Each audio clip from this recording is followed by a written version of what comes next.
Samarinda SPDN HUM NIDN 0925098705. Saya salah satu dosen tetap yayasan di program pendidikan guru sekolah dasar Fakultas Keguruan dan Ilmu Pendidikan Universitas Muhammadiyah Makassar. Pada semester ini ada beberapa mata kuliah yang saya ampu. Salah satunya adalah mata kuliah Bahasa Indonesia. Perlu saya sampaikan bahwa mata kuliah ini memiliki bobot 2 SKS dan diberikan pada semester ganjil. Mata kuliah ini memfasilitasi mahasiswa menggunakan bahasa Indonesia yang baik dan benar, meliputi penguasaan EYD, diksi, bahasa yang efektif, pengembangan paragraf, dan terampil menulis karya tulis ilmiah dengan sesuai dengan kaidah dalam konteks makalah, laporan penelitian, dan skripsi. Untuk mencapai kemampuan tersebut, mahasiswa akan berlatih menyelesaikan soal latihan formatif, berdiskusi, tanya jawab. Pada mata kuliah ini berisi materi pembelajaran yakni: yang pertama, sejarah perkembangan bahasa Indonesia; yang kedua, ragam bahasa Indonesia; yang ketiga, ejaan yang disempurnakan; yang keempat, pilihan kata dan diksi; yang kelima, kalimat efektif dalam bahasa Indonesia; yang ketujuh, jenis karangan eksposisi, deskripsi, narasi, argumentasi, dan persuasi; yang kedelapan, topik kerangka karangan ilmiah; yang kesembilan, konvensi naskah dan penyuntingan naskah; dan yang kesepuluh, catatan kaki, pengutipan, dan penyusunan daftar pustaka. Adapun capaian dalam mata kuliah Bahasa Indonesia, yang pertama adalah mahasiswa mampu memahami sejarah perkembangan bahasa Indonesia baik sebelum dan setelah kemerdekaan, serta menjelaskan bagaimana fungsi dan kedudukan bahasa Indonesia. Yang kedua, mahasiswa mampu menggunakan ragam bahasa Indonesia sesuai dengan konteks. Yang ketiga, mahasiswa mampu mengedit penulisan yang tidak sesuai dengan ejaan yang berlaku. Selanjutnya, mahasiswa mampu memilih diksi atau pilihan kata. Mahasiswa mampu menyusun kalimat efektif. Mahasiswa mampu mengembangkan paragraf dalam teks. Mahasiswa mampu menyusun topik karangan ilmiah. Mahasiswa mampu mengaplikasikan konveksi naskah karya tulis ilmiah. Mahasiswa mampu mengembangkan teknik penulisan ilmiah. Dan yang terakhir, mahasiswa mampu menyusun pengutipan catatan kaki, daftar pustaka dengan benar. Beberapa materi tersebut diperoleh dari buku, artikel, majalah, surat kabar yang relevan dengan materi mata kuliah Bahasa Indonesia. Metode pembelajaran. Metode pembelajaran pada mata kuliah ini yakni pembelajaran interaktif, diskusi, dan ceramah.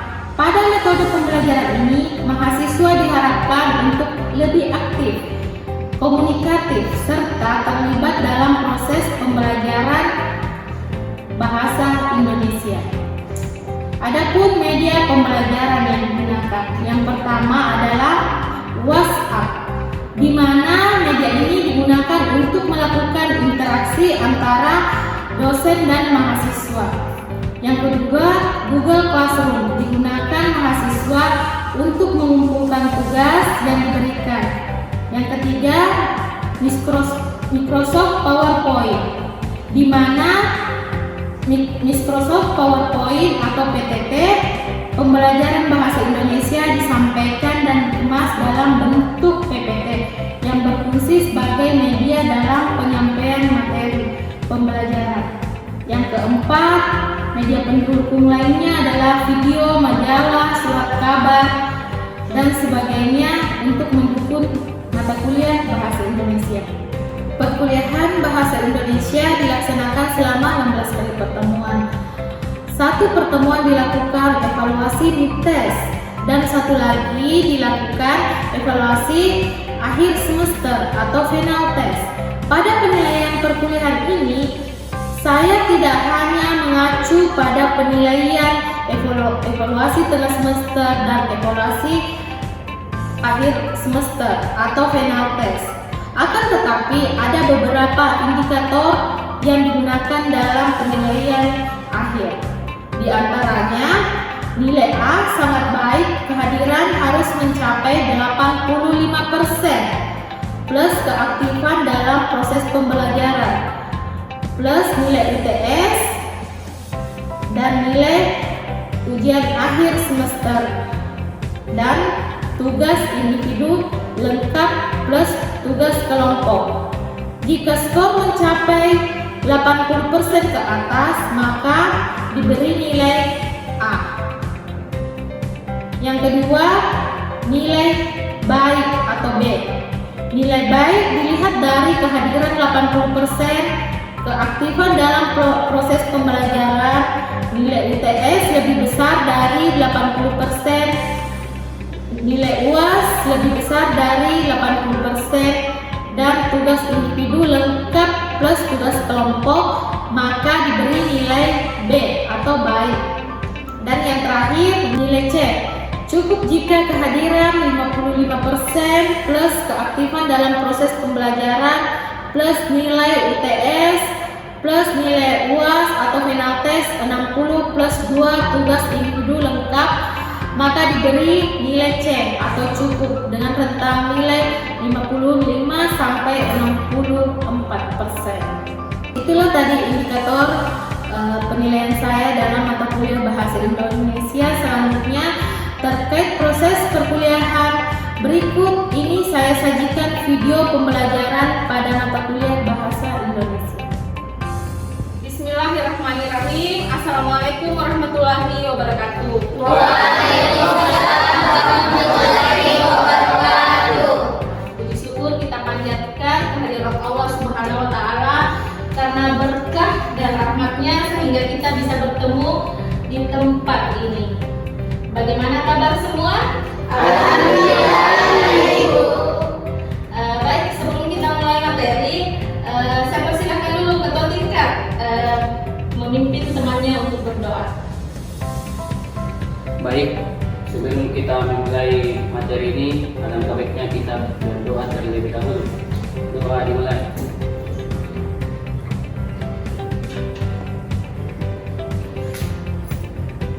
Doa selesai.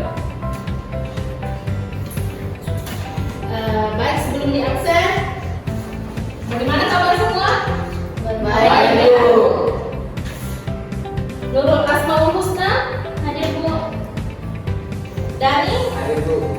Sahriani, Hadir, Bu. Ramadhani, Hadir, Bu. Nurul Ramadhani, Hadir, Bu. Mutmainah, Hadir, Bu. Suhendra Kardianto. Tidak ada keterangannya? Tidak ada.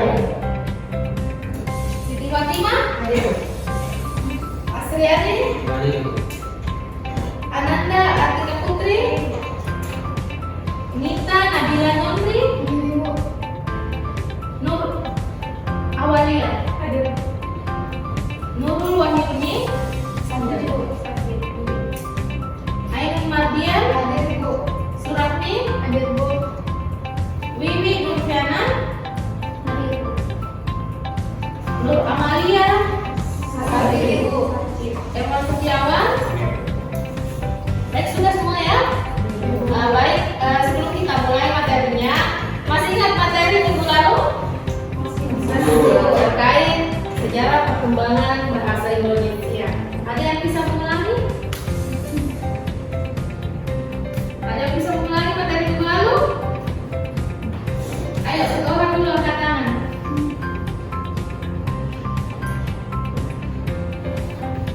Karena tidak ada yang bisa mengulangi, jadi Ibu akan membantu mengingatkan kembali terkait materi minggu lalu. Jadi sejarah perkembangan bahasa Indonesia itu diawali dengan awal mulanya bahasa Indonesia dikenal sebagai bahasa lingua franca atau bahasa pergaulan. Ya, jadi bahasa Indonesia itu lahir pada tanggal 25 25 yang dikenal dengan Hari Sumpah Pemuda. Ya, betul sekali, Sumpah Pemuda. Dan sampai sekarang masih menggunakan bahasa Indonesia. Bahasa Indonesia itu dahulunya digunakan sebagai bahasa pergaulan dan sampai sekarang masih digunakan sebagai bahasa resmi bahasa Indonesia. Baik, untuk materi hari ini kita lanjut dengan ragam bahasa Indonesia. Baik, sebelum kita mengenal ragam bahasa Indonesia, kita sebelumnya mengenal fungsi bahasa Indonesia. Yang pertama, fungsi bahasa Indonesia itu alat untuk berekspresi. Kira-kira apa itu alat untuk berekspresi? Satu orang dulu angkat tangan. Ya, silakan. Alat ekspresi contohnya tangan. Ya, jadi bahasa Indonesia itu bukan hanya apa yang kita ucapkan dari alat ucap ya. Bahasa itu tidak hanya diucapkan dari alat ucap atau kita maksudnya alat untuk berekspresi bukan hanya diucapkan sebagai alat ucap, tapi bahasa juga digunakan untuk berekspresi. Misalkan menari, menyanyi, apalagi berbicara, berpuisi dan sebagainya. Yang kedua itu alat bahasa Indonesia sebagai alat komunikasi. Bahasa Indonesia itu fungsi umumnya adalah sebagai alat komunikasi yang kita lakukan tentu saja sebagai manusia tidak bisa terlepas dari komunikasi karena kita manusia sebagai makhluk sosial ya. Selanjutnya alat sebagai integrasi dan adaptasi sosial setiap hari kita lakukan dalam kehidupan sehari-hari tentunya. Dan yang terakhir adalah alat fungsi bahasa Indonesia adalah sebagai kontrol sosial. Saya kira sudah paham ya? Oke, kita lanjut dengan materi ragam dan waras bahasa atau variasi dalam berbahasa. Ragam bahasa, variasi bahasa terjadi karena adanya pemakaian. Variasi itu sering terjadi dalam suatu komunitas. Misalnya, bisa kita lihat, misalnya ragam bahasa dibedakan menjadi media pengantarnya. Yang pertama itu ragam lisan dan ragam lisan. Yang kedua itu berdasarkan situasi pemakaiannya. Yang pertama itu ragam formal dan ragam semi formal dan ragam normal, non formal. Otomatis antara ragam formal, semi formal dan non formal itu akan ada perbedaannya dan sangat terlihat jelas ya. Jadi dalam berbahasa Indonesia yang baik kita harus memperhatikan kita berada di lingkungan mana. Jadi ragam apa yang kita gunakan. Tentu ragam formal dan ragam non formal itu akan sangat beda ya. Misalnya kalau kita ke pasar yang kita gunakan semi formal ya atau yang non formal. Sedangkan kalau misalkan kita di lingkungan kampus atau lingkungan formal itu biasanya kita gunakan bahasa yang formal ya. Oke, baik, kita lanjut. Mungkin satu orang bisa yang membacakan Bapak Ibu bacaan yang materi di atas terkait ragam lisan dan ragam tulis. Ya, silakan. Ragam lisan dan ragam tulisan. Ragam lisan ada lawan bicara. SPO dinyatakan dengan bantuan gerak tubuh dan mimik, terikat pada situasi, ruang, dan waktu. Makna dipengaruhi nada suara. Ragam tulisan tidak perlu lawan bicara. SPO dinyatakan dengan kata-kata, tidak terikat pada situasi, ruang, dan waktu. Makna ditentukan oleh tanda baca. Oke, kita bahas dulu ya. SPO. Paham dengan SPO? Tidak?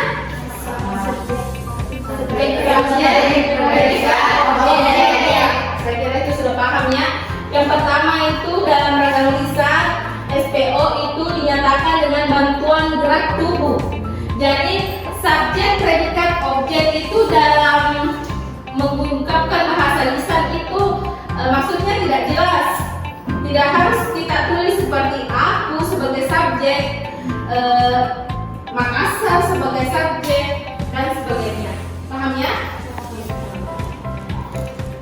Begitu juga dengan predikat dan objek. Misalnya objeknya nama tempat, keterangan waktu dan sebagainya. Jadi dalam ragam lisan itu tentu gerak tubuh itu sangat membantu dalam pengungkapannya, karena melalui gerak tubuh ragam lisan itu bisa dipahami dan dimengerti. Ya, maksudnya harus ada nada suara yang naik turun dan sebagainya. Harus ada punktuasi, harus ada jeda misalkan. Itu ditandakan dalam ragam lisan. Iya. Oke, selanjutnya apa? Ragam lisan. Ragam lisan. SPO dinyatakan dengan kata-kata. Jadi subjek, predikat, objek dalam ragam tulis itu tentu tertulis dengan jelas ya. Misalnya subjeknya apa, predikatnya apa, objeknya apa.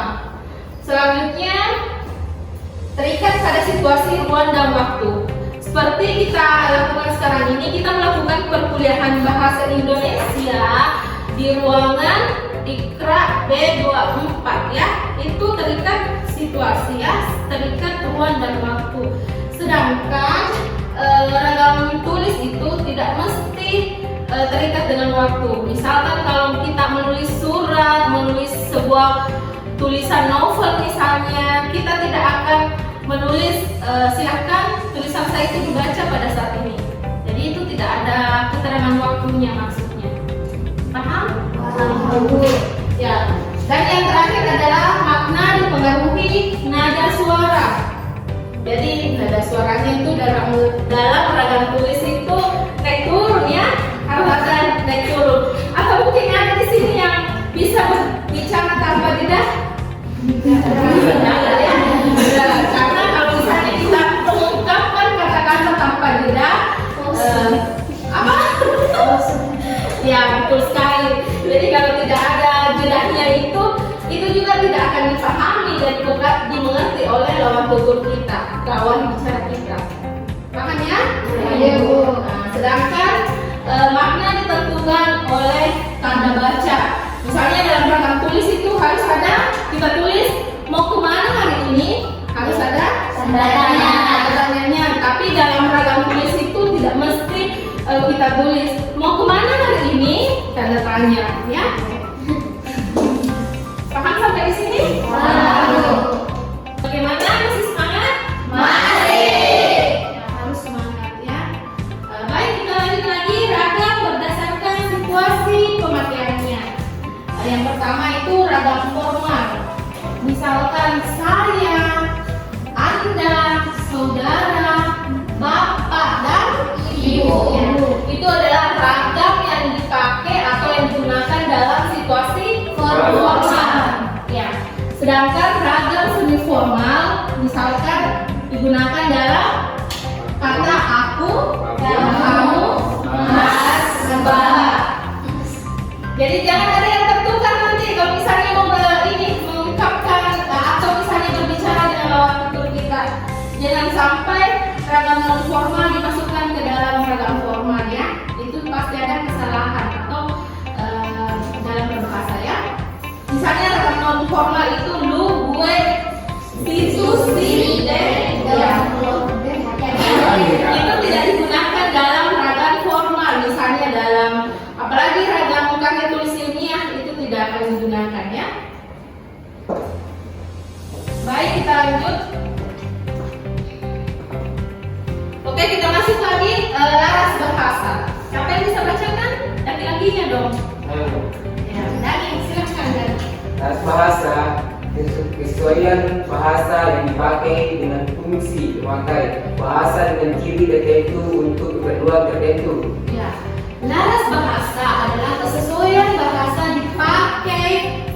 dipakai dengan fungsi pemakai bahasa dengan ciri tertentu atau keperluan tertentu. Jadi laras bahasa itu bisa juga kita katakan sebagai jenis atau macam misalkan. Kita lihat contohnya ya. Yang pertama adalah laras ilmiah. Misalnya bagaimana kata-kata itu digunakan dalam penulisan karya tulis ilmiah. Yang kedua itu ragam sastra. Bagaimana kata-kata itu digunakan dalam ragam sastra tentu akan sangat berbeda antara ragam ilmiah, ragam sastra, ragam jurnalistik, kedokteran, hukum, iklan, dan sebagainya. Tentu akan sangat berbeda kata-kata yang kita gunakan. Sama dengan tadi yang ragam formal, non formal, dan semi formal akan sangat berbeda tentunya.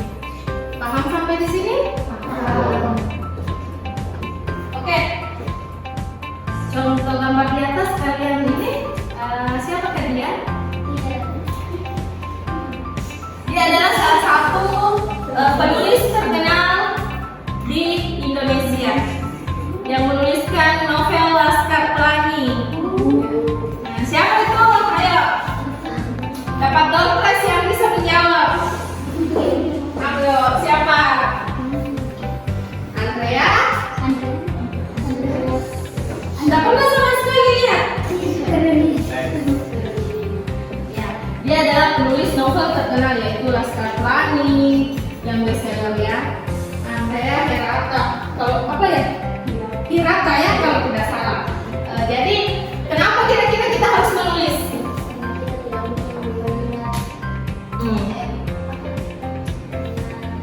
Karena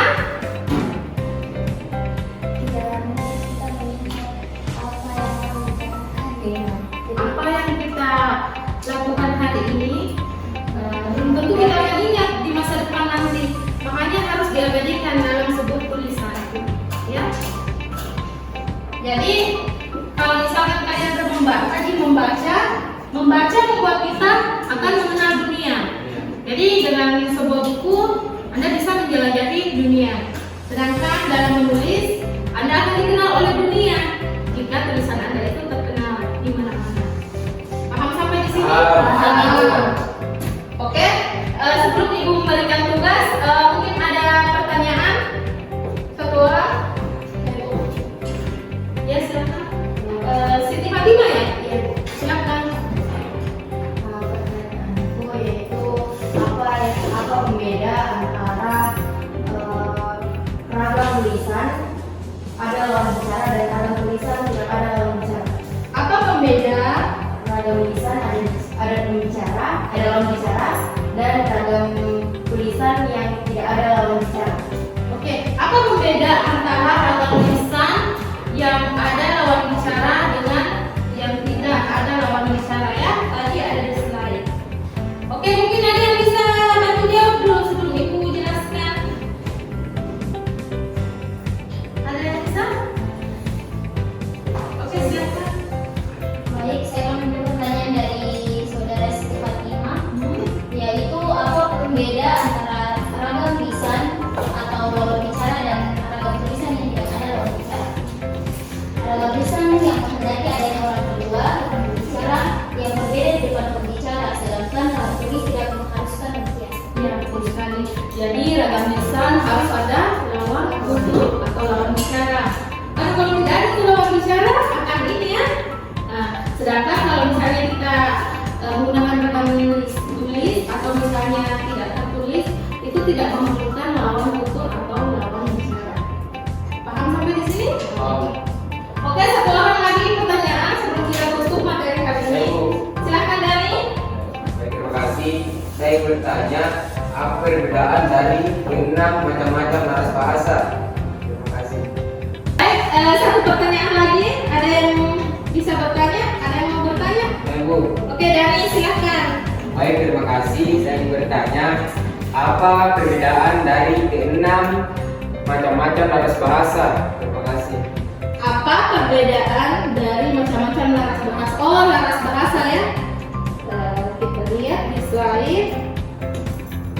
Macam-macam laras bahasa. Ada yang bisa ini menjawab dulu sebelum Ibu menambahkan? Satu orang? Ada? Tidak ada ya. Baik, jadi Ibu akan menjelaskan kembali terkait materi terkait laras bahasa. Jadi dalam laras bahasa atau jenis bahasa misalnya yang kita gunakan antara laras ilmiah, laras sastra kan tentunya beda. Kalau misalkan kita menggunakan laras ilmiah, tentu kita akan menggunakan kata-kata ilmiah. Tentu kata-kata